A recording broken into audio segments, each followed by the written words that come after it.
pouvoir vivre notre vie chrétienne au-dessus de l'accusation et de la culpabilité, il va falloir comprendre le principe suivant, le principe de l'identification.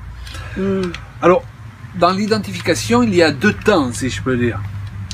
Le premier, c'est que Jésus s'est identifié à nous, comme nous l'avons déjà précisé, et il a quitté son ciel de gloire. La Bible nous dit qu'il a quitté ses attributs divins, il a revêtu un corps d'homme, et donc il s'est identifié à nous pour vivre une vie de juste à notre place, ce que nous étions incapables de vivre par nous-mêmes à cause du péché. Alors ça, en général, on l'a compris. Il a pris le péché sur lui, notre péché sur lui. Il est mort à la croix à notre place, n'est-ce pas? Jusque-là, la plupart des enfants de Dieu ont compris cette réalité. Jésus s'est identifié à nous.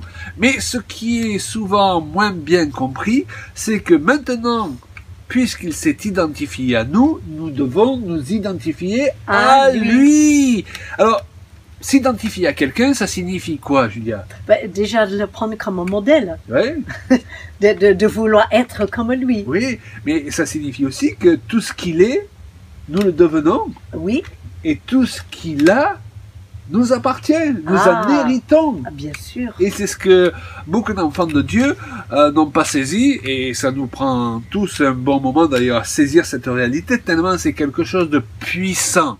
Jésus s'est identifié à nous, certes, mais pour que l'alliance fonctionne, une alliance, c'est comme le mariage, ça fonctionne toujours dans les deux sens, n'est-ce pas? Pour que l'alliance que nous avons passée avec le Seigneur soit efficace, fonctionne avec force, avec puissance, il faut à tout prix ne pas négliger la deuxième partie de cette alliance. Maintenant, nous devons nous identifier à lui. Et nous lever chaque jour, et au lieu de compter sur notre justice à nous, compter sur sa justice, n'est-ce pas? Pour être approuvé par le Père, pour être exaucé. Et nous l'avons mentionné tout à l'heure, s'approcher avec assurance du trône de la grâce consiste à s'approcher en plaçant son assurance dans ce que Jésus a accompli pour nous. Et là, nous nous identifions à lui, et le Père nous regarde du haut des cieux, et cela lui est agréable, parce que nous rendons pleinement efficace, si je peux le dire ainsi, le sacrifice de Jésus.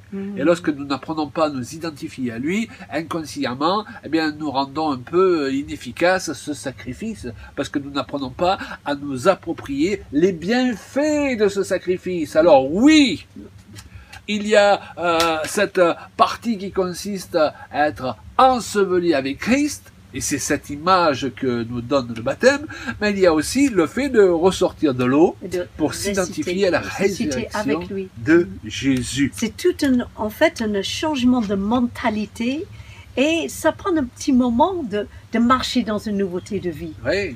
Je veux dire, on a eu tellement des années où on a marché selon les règles de ce monde, dans le péché, et avec une mentalité de victime ou de coupable. D'esclave. D'esclave même. Qu'il faut vraiment changer le disquette quelque part. Et de changer le logiciel et de se dire maintenant je vais marcher tant que juste.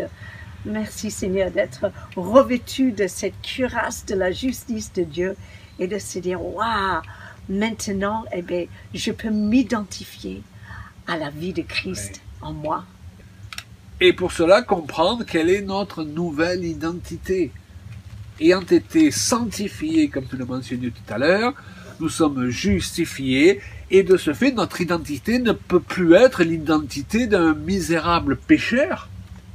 Alors je sais que le péché habite toujours en nous, et c'est ce qui prête à confusion, mais notre identité, notre statut n'est plus celui de pécheur, c'est celui de juste. Exactement. Justifié par l'offrande du sang précieux de Jésus-Christ.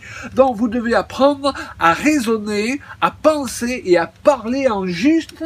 Là, vous avez pris toutes ces habitudes, n'est-ce pas, de raisonner, de parler comme des coupables. Donc nous avons l'habitude de le dire, Julia, nous ne sommes plus écoutez bien, des pécheurs. Des pécheurs qui s'efforcent de faire des actes de justice. Mais nous sommes des justes.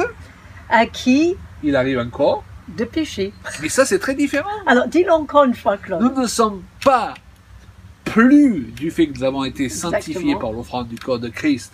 des pécheurs qui s'efforceraient d'accomplir des actes de justice pour trouver pour gagner le ciel au trône de la grâce. Mais nous sommes devenus des justes, mais à qui il arrive de pécher, tant qu'ils sont encore dans ces corps mortels, n'est-ce pas? Et changement de mentalité encore. Un boulanger, qu'est-ce qu'il fait? Il fait du pain.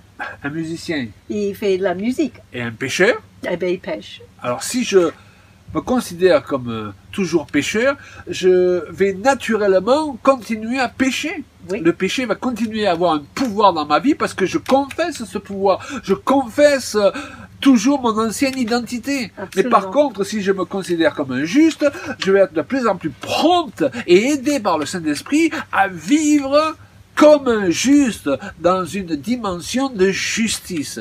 Et ça, combien c'est important à réaliser. Je suis d'accord avec toi. N'est-ce pas?